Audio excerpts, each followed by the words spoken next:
Salut à tous, c'est Camille. Bienvenue sur ma chaîne dédiée à l'économie domestique, au nettoyage et à la propreté de la maison. Restez avec moi pour des conseils pratiques et efficaces. Donc, au sujet de la vidéo. Lavage auteur Elena à lire 4 minutes. Publié le 29.12.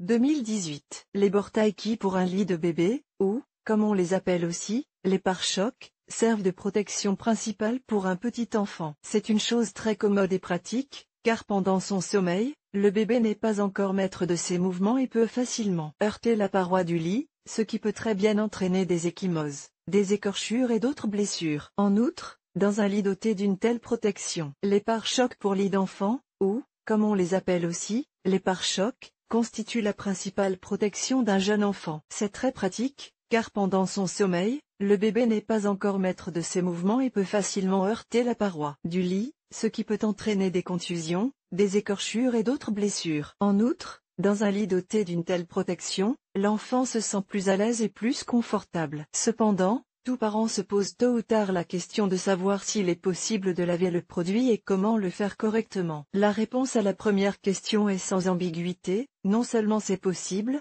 mais c'est nécessaire. Nous vous expliquons dans cet article comment laver correctement un objet aussi délicat. Ce qu'il est important de prendre en compte avant le lavage. Les pare-chocs doivent être lavés non seulement régulièrement, mais aussi immédiatement après l'achat. Un lavage régulier permet d'éviter l'apparition d'allergies à la poussière et aux acariens chez le bébé. En règle générale, le produit est fabriqué à partir de matériaux d'origine naturelle, qui supportent bien l'interaction avec l'eau. Malgré cela, il existe un certain nombre de recommandations à prendre en compte lors du lavage. Les bordures doivent être non seulement lavées, mais aussi désinfectées régulièrement. Si le matériau dont ils sont remplis résiste à des températures élevées, ils peuvent être lavés sans détergent, mais à la température la plus élevée. Le velcro, le cas échéant, peut être décontaminé à l'aide d'une simple solution savonneuse de savon pour bébé. Les pare-chocs peuvent être traités avec un générateur de vapeur, qui les désinfecte complètement. Après le lavage, le produit doit être séché très soigneusement afin d'éviter la formation de moisissures et de microbes pathogènes dans le remplissage humide. Le lavage doit être effectué au moins une fois tous les 3 mois. Comment laver les lits d'enfants pour nouveau-nés? Si vous décidez de laver les planches, vous pouvez le faire de 2 manières, manuellement ou à l'aide d'une machine à laver. En machine à laver, le lavage en machine automatique implique un certain nombre de règles à respecter. Il est donc très important de sélectionner correctement non seulement le moyen de lavage, mais aussi le mode autorisé. Cependant, avant même le processus, il est nécessaire d'effectuer des activités préparatoires. Dans un premier temps, il est nécessaire d'éliminer toutes les taches visibles. Pour ce faire, une solution savonneuse faible est préparée et la zone à problème est traitée. Le marché moderne des produits chimiques ménagers offre des moyens spéciaux qui sont totalement sûrs. Ils permettent non seulement de nettoyer les pare-chocs en douceur, mais aussi de simplifier la procédure d'entretien. Il est nécessaire de faire un nœud à tous les velcro et liens qui servent à fixer le produit aux parois du lit d'enfant. Sinon, vous risquez d'abîmer la machine à laver. S'il y a des éléments décoratifs sur les côtés sous forme de hochets et de parties molles, ils doivent être enlevés et lavés séparément. Pour assouplir la matière, vous pouvez utiliser un produit d'entretien du linge dont la composition ne contient pas de substances agressives. L'idéal est d'utiliser un produit respectueux de l'environnement. Examinez l'étiquette, car elle contient des informations complètes sur la température admissible, le mode et la possibilité d'essorage. Si, pour une raison quelconque, l'étiquette n'a pas été conservée, la température de l'eau peut généralement être réglée au maximum.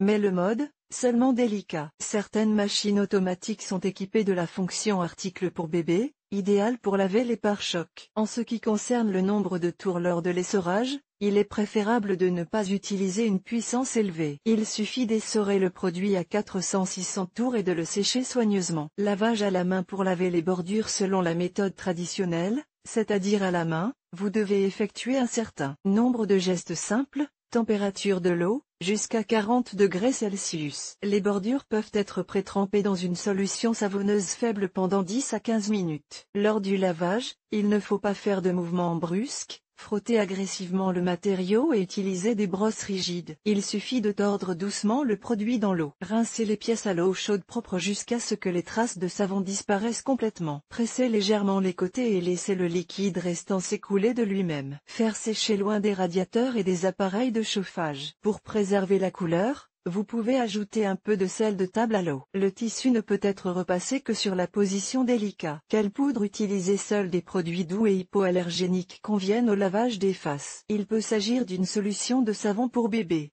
d'une lessive en poudre pour bébé, d'une lessive écologique, d'un conditionneur pour le linge des enfants, solution de savon pour la lessive, shampoing pour bébé. Dans la composition du moyen ne doit pas être catégoriquement présent des agents de blanchiment, chlore, solvant, ammoniac, l'essence et autres produits pétroliers. Conseils pratiques. Pour éliminer rapidement les taches fraîches sur les parois du produit, utilisez des lingettes pour bébé aux propriétés désinfectantes. Pour faciliter le lavage, achetez des parois composées d'éléments séparés. Souvent, une construction solide est très difficile à laver en raison de son encombrement. Certains fabricants proposent une protection pour un lit de bébé sur une base en toile cirée. Ils sont beaucoup plus faciles à nettoyer, ce qui réduit le nombre de lavages. Essayez de ne pas repasser le produit, car cela pourrait déformer le rembourrage. Si le repassage est inévitable pour une raison quelconque, ne réglez que la température minimale. Si les côtés sont dotés de housse amovible, il est préférable de les repasser séparément.